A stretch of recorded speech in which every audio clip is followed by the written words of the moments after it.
Hi, and welcome to the very first episode of Healthcare Solutions, World of Their Own, the Infertile Woman podcast. My name is Emma Owusu Ansah. I am the founder of Healthcare Solution International and public health and relationship blogger. Before we get into the topic for today, we have just a few notes about the podcast. This is Healthcare Solution first ever podcast, and we are so excited to be sharing women issues with our new audiences in this new medium. But as with anything new, we do have a bit of a learning curve. We hope that you can be understanding and patient as we work through together. Today we're discussing the topic I have named A World of Their Own, the Infertile Woman, because that is how it feels like when a woman is going through infertility and mental health. Here are some few stories from women facing infertility issues around the world. Rebecca, a housewife who had trouble conceiving during the first 2 years of marriage, found life unbearable. Married women are expected to produce a child within their first year of marriage, and failure to do so can create difficult situations in the home. It was going to be like a stigma. Everybody will look at you and say, "Look at her, she can give birth," Rebecca says.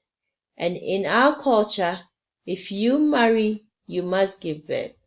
So my main fear was what my husband was going to think and what people would say. The longer it takes to conceive a child, the more pressure can come from the husband or his family to seek another wife. It didn't happen to Rebecca because she eventually became pregnant and is now the mother of 4 children. Akosia's story is different. She has been married for 8 years, but her husband has fertility issues. Fortunately, she says, there's been no family pressure to have children, but the husband refused to go for checkups because of the fear of what people would say. What people see is a woman who is barren and not able to have kids. But behind the scenes, there are psychological issues that affect them more than the infertility itself. As a result of taking responsibility for the emotional impact of the infertility, women experience intense feelings such as pain, anger, fear, etc. As feelings spills out, she feels out of control and doesn't really know how to ask for what she needs, especially from the husband she's struggling so hard to protect. She may yearn for an emotional connection or interaction at one moment and in the next withdraw emotionally from her husband when she fears she has disappointed him. Individuals who learn they are infertile often experience the normal but nevertheless distressing emotions common to those who are grieving any significant loss. In this case, the ability to procreate. Typical reactions include shock, grief, depression, anger, and frustration, as well as loss of self-esteem, self-confidence, and self-control over one's destiny. Relationships may suffer, not only the primary relationship with a spouse or partner, but also those with friends and family members who may inadvertently cause pain by offering well-meaning but misguided opinions and advice. Couples dealing with infertility may avoid social interaction with friends who are pregnant and families who have children. They may struggle with anxiety, related sexual dysfunction, and other marital conflicts. Drugs and hormones used to treat infertility may cause a variety of psychological side effects, such as anxiety, sleep interruptions, mood swings, and irritability in women. Other infertility medication may cause depression, mania, irritability, and thinking problems. Infertility treatment costs money. Costs of infertility treatment are significant. The average cost of an IVF cycle using fresh embryos is enough to cause you headache. Treatment failure, on the other hand, may trigger a renewed cycle of grieving and distress. Even though it is 2017, the question of "so when are you having a baby?" is still the number one most annoying conversation starter. Although many women have spoken out about how bad it makes them feel, women are still being interrogated about their reproductive health status. We may not know who is struggling with infertility, or grieving a miscarriage, or dealing with issues, who is having relationship problems, or is under a lot of stress, or the timing just isn't right. You don't know who has decided it is not for them right now. This seemingly innocent question might cause someone grief, pain, stress, or frustration. Remember, the next time you are tempted to ask someone their reproductive status, think of the emotional stress involved. In a child-centered religious world, a childless woman comes face to face every day with reminders of what she lacks.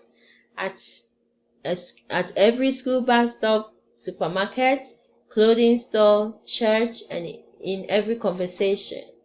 I long to speak to fully connected women affiliated to religious communities.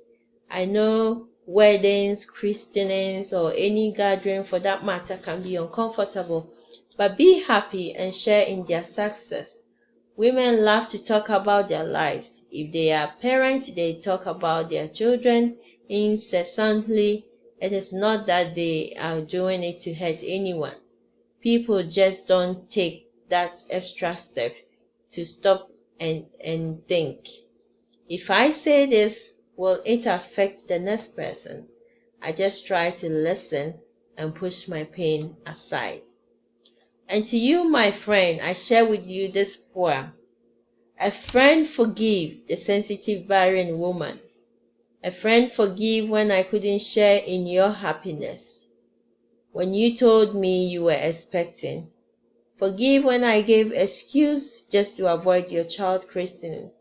I was only avoiding the questions our other friends would ask me. Forgive when in my bad days you gave me a call and I sounded cold and funny.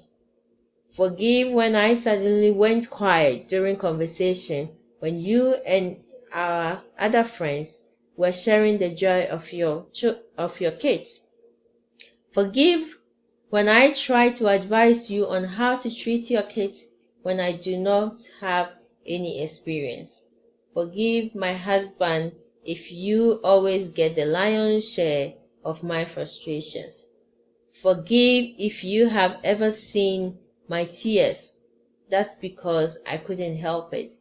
Oh dear friend, forgive, for I am only the sensitive barren woman. Here are some few suggestions to help both partners during the infertility process by Georgia reproductive specialists. Communicate openly with each other. Realize there is no right or wrong way to feel. Getting in touch with your feelings will help you know what you need. Once needs are identified clearly and specifically, tell your partner how to help you. Ask your partner what he or she needs rather than assuming that you can or cannot give it. Recognize the psychological and emotional differences between men and women. See if you can teach each other some of the skills you have learned from your own life experiences as a man or woman. Share more in the process of treatment. Share both the burdens and joy of your different perceptions or experiences of infertility. It will help to balance the intensity and bring you closer with a deep respect for each other. Counseling, referrals for short-term counseling are common, especially to increase coping strategies or to provide help with making relaxation techniques.